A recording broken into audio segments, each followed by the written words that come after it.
श्री गणेशाय नमः। नमस्कार दोस्तों, मैं पंडित विवेकानंद शास्त्री अपने चैनल भविष्य दर्पण एस्ट्रो में आप सभी का हार्दिक स्वागत एवं अभिनंदन करता हूं।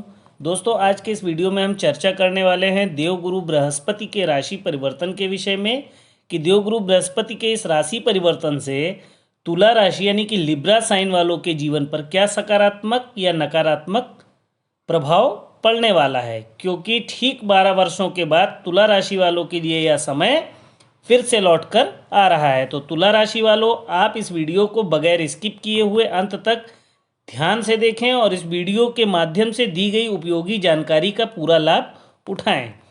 तो तुला राशि वालों यानी लिब्रा साइन वालों, पहले हम जान लेते हैं देवगुरु बृहस्पति के विषय में कि देवगुरु बृहस्पति के विषय में जानते हैं देवगुरु बृहस्पति के बारे में। तो दोस्तों, सभी 9 ग्रहों में विशेष स्थान रखने वाले और अत्यधिक शुभ ग्रह, सबसे अधिक कारक तत्व रखने वाले अपने पास और देवताओं के गुरु कहे जाने वाले ग्रह देवगुरु बृहस्पति एक वर्ष में एक बार अपना राशि परिवर्तन करते हैं और इस प्रकार पूरे 12 वर्षों में सभी 12 राशियों को कवर करते हैं। और यह जिस भी राशि में प्रवेश करते हैं उसमें लगभग 1 वर्ष तक विराजमान रहते हैं। और देवगुरु शुभ ग्रह हैं, इसलिए जिस भी राशि के जिस भाव में बैठते हैं उस भाव के शुभ प्रभावों को बढ़ा देते हैं। और देवगुरु की 3 दृष्टियां होती हैं जो कि अमृत के समान होती हैं और वह दृष्टि जिस भाव पर पड़ती हैं उस भाव के प्रभावों में वृद्धि करती हैं। जैसे कि देवगुरु बृहस्पति धन, संपत्ति, भाग्य, संतान, शिक्षा, ज्ञान, धर्म और अध्यात्म के कारक माने जाते हैं। और देवगुरु बृहस्पति जो है आने वाले 1 मई 2024 को मेष राशि से निकल कर जो है वृषभ राशि में प्रवेश करने जा रहे हैं, यानी गोचर करने जा रहे हैं और लगभग 1 वर्ष तक वृषभ राशि में ही रहेंगे। और तुला राशि वालों, आपके 7वें भाव से निकलकर आपके 8वें भाव में प्रवेश करेंगे। तो दोस्तों, आपके लिए गुरुदेव का राशि परिवर्तन जो है, बृहस्पति का राशि परिवर्तन है, यह कैसा रहने वाला है, इस बारे में हम विस्तार से इस वीडियो में चर्चा करने वाले हैं। तो दोस्तों, यह एक जर्नल प्रेडिक्शन है जो कि आपके चंद्र राशि पर आधारित है। यदि आप इसके बारे में, अपने राशि के बारे में, देवगुरु का राशि परिवर्तन के विषय में और सटीक जानकारी पाना चाहते हैं तो आप अपनी कुंडली के आधार पर उसकी सटीक जानकारी प्राप्त कर सकते हैं। तो दोस्तों, जैसा कि मैंने बताया कि देवगुरु बृहस्पति का गोचर हो रहा है 1 मई को, तो आपके जो राशि है यानी तुला राशि, तो दोस्तों देवगुरु आपके 8वें भाव में बैठने जा रहे हैं। 8वें भाव में बैठेंगे तो आपका होगा क्या कि विपरीत राजयोग बनाएंगे। तो इससे होगा क्या कि जो तुला राशि वाले पिछले काफ़ी समय से कहीं फंसे हुए थे, किसी कोर्ट कचहरी के चक्कर में या अपने शत्रुओं के चक्कर में, या फिर किसी जो है बड़ी समस्या में फंसे हुए थे जिससे कि बाहर निकलने का कोई रास्ता नहीं मिल पा रहा था, तो देवगुरु आपको उन विपरीत परिस्थितियों से बाहर निकालेंगे। यानी कि आपकी समस्याओं का हल आपको अब मिलता हुआ दिखाई देगा 1 मई 2024 के बाद से, और उन समस्याओं से बाहर आप निकल पाएंगे।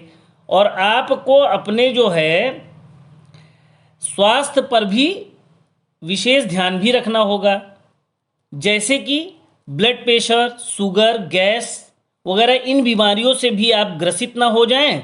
तो इस पर आपको थोड़ा सा ध्यान रखकर चलना होगा, क्योंकि जो देवगुरु की दृष्टि है वह आपके द्वादश भाव यानी कि 12वें भाव पर भी पड़ रही है। और जो आपका 12वां भाव होता है, जैसे कि जब 12वें भाव पर देवगुरु की दृष्टि पड़ेगी तो वह भाव एक्टिवेट हो जाएगा। और जो 12वां भाव होता है यह होता है आपके हॉस्पिटल का यानी चिकित्सालय का और साथ में आपके खर्चों का भी। तो इस वजह से आप अपने स्वास्थ्य पर ध्यान रखकर आपको चलना होगा। अब 12वां भाव जो है आपका विदेश का भी होता है, विदेश से संबंधित कार्यों का होता है, लंबी दूरी की यात्राओं का भी होता है। तो होगा क्या कि विदेश से आपको आय जो है यानी इनकम आप जनरेट कर पाएंगे, आप विदेश से कमाई कर पाएंगे। तो यहाँ पर इस 1 वर्ष के टाइम पीरियड में यानी 1 साल के समय में यदि आप विदेश जाना चाहते थे तो आप जा सकते हैं। चाहे वो आप शिक्षा के लिए जाना चाहते हो या फिर अपने कार्य क्षेत्र के लिए कमाई करने के लिए जाना चाहते हो। आपकी लंबी दूरी की यात्राएं भी इस 1 वर्ष के अंतराल में आपको देखने को मिल सकती हैं। आपकी कहीं विदेशी कंपनी में आपकी नौकरी भी लग सकती है और आप विदेश से पैसा कमाते हुए भी, धन कमाते हुए भी आप देखे जा सकते हैं। लेकिन साथ ही साथ आपके खर्चों में भी वृद्धि होगी, क्योंकि 12वां भाव खर्चों का भी होता है, तो आपके खर्चों में भी वृद्धि होगी। देवगुरु आप मतलब देवगुरु के राशि परिवर्तन से आप धन खर्च करते हुए देखे जाएंगे। ना चाहते हुए भी आपको धन खर्च करना पड़ेगा, चाहे वो आपके फैमिली में हो, आपके परिवार के सदस्यों के ऊपर आप धन खर्च करें या अपने ऊपर खर्च करें या फिर आप अपने कार्य क्षेत्र में धन खर्च करते हुए देखे जा सकते हैं। यानी पैसा आपका खर्च होगा, अनावश्यक खर्च भी हो सकता है, तो इसको आपको थोड़ा कंट्रोल करके यानी नियंत्रण करके चलना होगा खर्चों पर अपने। अब देवगुरु की एक दृष्टि आपके द्वितीय भाव यानी कि धन भाव पर भी पड़ रही है, तो यहाँ पर होगा क्या कि एक तरफ तो आपके 12वें भाव में है, खर्चे बढ़ाएंगे, दूसरी तरफ आपके द्वितीय भाव यानी कि धन भाव में है, तो आपकी आर्थिक स्थिति यानी फाइनेंशियल कंडीशन को भी मजबूत करेंगे। आपका बैंक बैलेंस मजबूत होगा, बैंक बैलेंस बढ़ेगा, और यानी कि आप जो है अभी तक यदि 1 रुपया कमाते थे तो आपकी आय में भी वृद्धि होगी, आप उसकी जगह 2 रुपया कमा पाएंगे। आपकी इनकम, आपकी आय में आपको ग्रो होता हुआ दिखाई देगा, आमदनी आपकी बढ़ती हुई दिखाई देगी, चाहे वह आपकी नौकरी से हो या व्यापार से हो। और द्वितीय भाव जो होता है ये आपके भाषा शैली यानी टॉकिंग ऑफ वे का भी होता है। तो यहाँ पर होगा क्या, आपको दिखाई देगा ये चीज़ कि आपकी वाणी में मधुरता आएगी, आप काफ़ी सौम्य रहेंगे, आपका बात करने का जो तरीका था ये काफ़ी अच्छा होगा, आप अपनी बातों से लोगों को अट्रैक्ट कर पाएंगे, आकर्षित करते हुए देखे जाएंगे, जिसके चलते आपकी आर्थिक स्थिति और आपके पारिवारिक संबंधों में भी मजबूती दिखाई देगी। आपके मित्रों से, आपके परिवार वालों से, आपके भाई बहनों से आपके संबंध जो है और गहरे और मजबूत बनते हुए आपको इस 1 साल के समय में दिखाई देंगे। परिवार वाले आपसे काफ़ी प्रसन्न रहेंगे, आपसे काफ़ी खुश रहेंगे, आप अपने परिवार वालों को काफ़ी प्रसन्न रखेंगे। आप अपने मित्रों या परिवार वालों के साथ कहीं लंबी दूरी की यात्रा की प्लानिंग भी कर सकते हैं, ये यात्रा पर जा भी सकते हैं।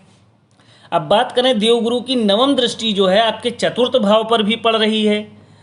तो चतुर्थ भाव जो होता है वह होता है सुख सुविधाओं का, लग्जीरियस का, संपत्ति का, प्रॉपर्टी का, माता का, आपके ये सब होता है। आपके ड्रीम एंड डिज़ायर का, आपकी जो सोच है, जो सपने हैं उनका होता है। तो यहाँ पर क्या होगा कि यहाँ पर देवगुरु की दृष्टि पड़ रही है तो इस भाव के प्रभावों में भी वृद्धि होगी। तो होगा क्या कि आप जो कुछ भी सोच रहे थे अभी तक, जैसा कि कहीं मकान खरीदने के लिए सोच रहे थे, प्रॉपर्टी खरीदने के लिए सोच रहे थे, या कोई वाहन खरीदने के लिए सोच रहे थे आप, या वाहन बदलने के लिए सोच रहे थे, तो यह सब आप जो है आप अपनी सुख सुविधाओं यानी कहने का मतलब है कि आप अपनी सुख सुविधाओं को बढ़ाने के बारे में यदि स्वप्न देख रहे थे या सोच रहे थे तो वह आप के पूरे होते हुए दिखाई देंगे काम, आप उन कामों को करते हुए देखे जाएंगे।